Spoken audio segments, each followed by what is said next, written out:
ಅರಮನೆಯ ಶಯ್ಯಾಧಾರವನ್ನು ಸೇರಿ ಚಿತ್ರಾದೇವಿಯ ಮಡಿಲಲ್ಲಿ ಆಯಾಗಿ ನಿದ್ರಿಸುವಂತಹ ಸಂದರ್ಭ ದುಸ್ವಪ್ನವೊಂದನ್ನು ಕಂಡೆ.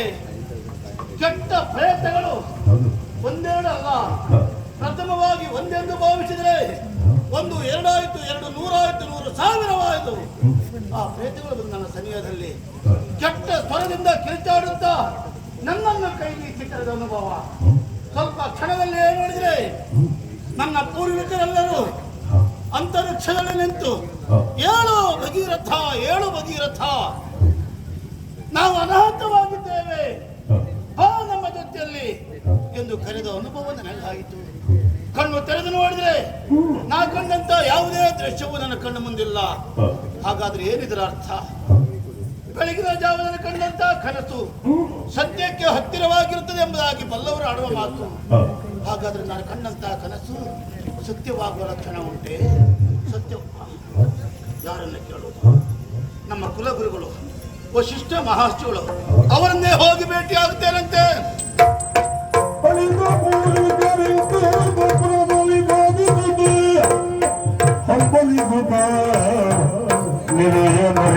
ಮುಂದೇನು ಎನುಕ ಗುರುವಿಗೆ ಕಾದೈರು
ಇಂದಿನವರೆಗೆ ಸೂರ್ಯವಂಶೀಯರನ್ನು ಬೆಳೆಸಿ ಅವರ ಕೀರ್ತಿ ಅನ್ನೋದು ಗಗನದತ್ತರಕ್ಕೆ ಹೋಗುವಲ್ಲಿ ನಿಮ್ಮ ಪರಿಶ್ರಮ ಅಗಾಧವಾದದ್ದನ್ನು ಅಂತ ವಿಚಾರ ತಿಳಿದವರು ನಾನೆಲ್ಲ.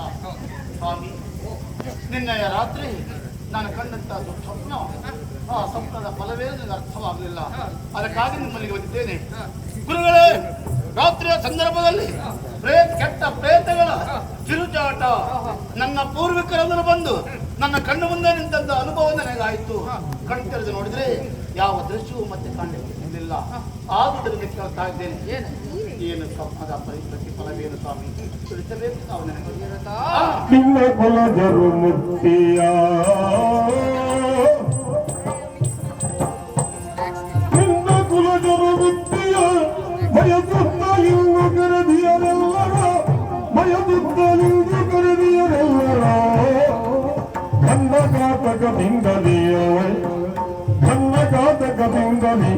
ಕಪಿಲರ ಕಣ್ಣಿಂದ ಭಸ್ಮವಲ್ಲಿ, ಕಪಿಲರ ಕಣ್ಣಿಂದ ಭಸ್ಮವಲ್ಲಿ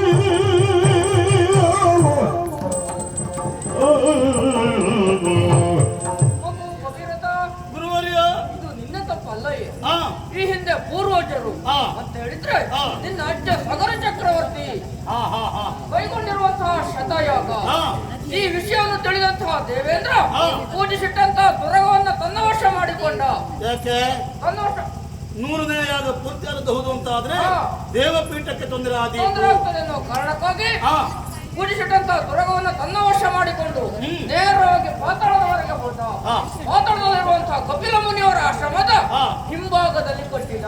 ಆಮೇಲೆ ಇದನ್ನು ತಿಳಿದಿರುವಂತಹ ಸಗರ ಚಕ್ರವರ್ತಿಯ ಪುತ್ರರು ನೇರವಾಗಿ ಅಲ್ಲಿಯವರಿಗೆ ಹೋಗಿ ಕುದುರೆಯನ್ನು ಹುಡುಕ್ತಾ ಅಲ್ಲಿಯವರಿಗೆ ಹೋದ್ರು. ಹೋದಂತಹ ಸಂದರ್ಭದಲ್ಲಿ ಕಪಿಲ ಮುನಿ ಆಶ್ರಮದ ಹಿಂಭಾಗದಲ್ಲಿ ಇರುವಂತಹ ಕುದುರೆಯನ್ನು ನೋಡಿ ತಮ್ಮ ಕುದುರೆಯನ್ನು ಇವರೇ ವಶಪಡಿಸಿಕೊಂಡಿದ್ದಾರೆ ಎನ್ನುವ ಕಾರಣಕ್ಕಾಗಿ ಅವರಿಗೆ ಹೋಗಿ ಚಿತ್ರಹಿಂಸೆ ಕೊಟ್ಟರು. ಅಪೌನಿಧಿಗಳಾದಂತಹ ಕಪಿಲ ಮಹರ್ಷಿಗಳಿಗೆ ಚಿತ್ರಹಿಂಸೆ ಕೊಟ್ಟಿದ್ದರು.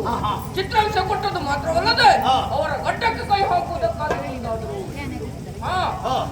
ಇದರಿಂದ ಕುಪಿತಗೊಂಡಂತಹ ಕಪಿಲ ಮುನಿಗಳು ಅವರ ಕಣ್ಣಿನಿಂದ ಅಷ್ಟು ಜನರನ್ನು ಸುಟ್ಟು ಭಸ್ಮ ಮಾಡಿಬಿಟ್ಟರು.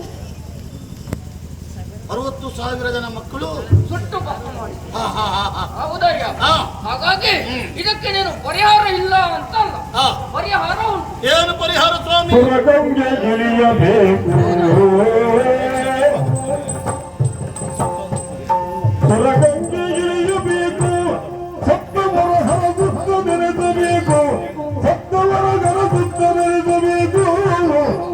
ಪರಿಹಾರಗಾಗದಿಂದು ಪರಿಹಾರ ಗೀತದಿಂದ ಸುಪ್ಪರನ್ನು ಮಾಡವರು ಬಡಿವರಿಂದು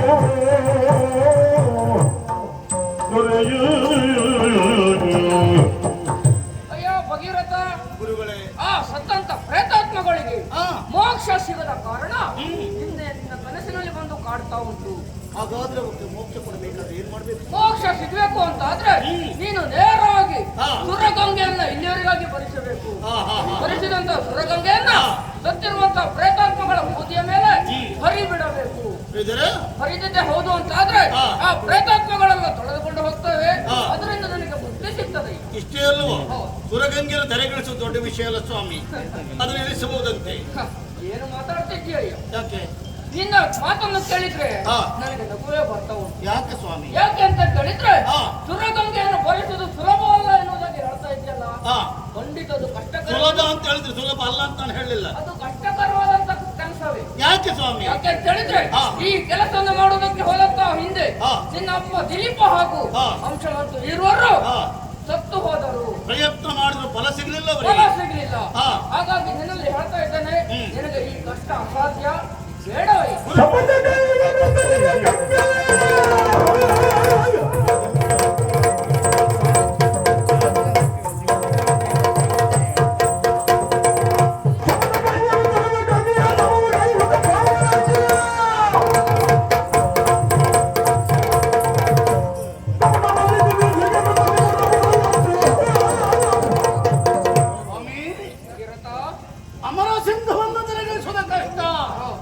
ಪ್ರಯತ್ನ ಮಾಡ್ತೇನೆ ಸ್ವಾಮಿ, ಖಂಡಿತವಾಗಿ ಪ್ರಯತ್ನದಲ್ಲಿ ಫಲವನ್ನು ಕಂಡೇ ಕಾಣುತ್ತೇನೆ ನಾನು. ಒಂದು ವೇಳೆ ಫಲ ಸಿಗದೆ ಹೋದರೆ? ಯಾಕಂದ್ರೆ ಸೂರ್ಯವಂಶೀಯ ಅರಸು ಮಕ್ಕಳು ಒಬ್ಬೊಬ್ಬರು ಒಂದೊಂದಕ್ಕೆ ಖ್ಯಾತಿಯನ್ನು ಪಡೆದವರು.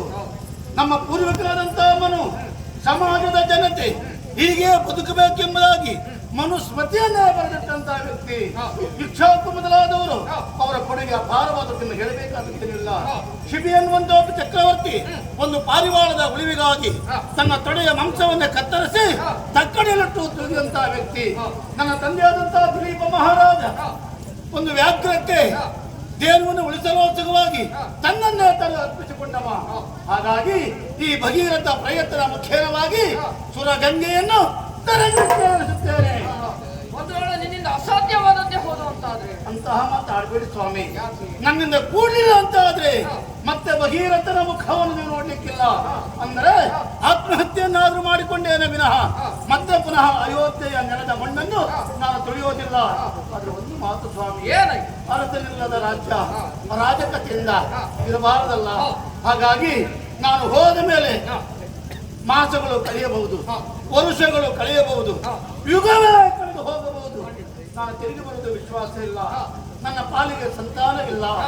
ಹಾಗಾಗಿ ಮುಂದೆ ಯಾರು ಎನ್ನುವ ಪ್ರಶ್ನೆ ಬರುತ್ತದೆ.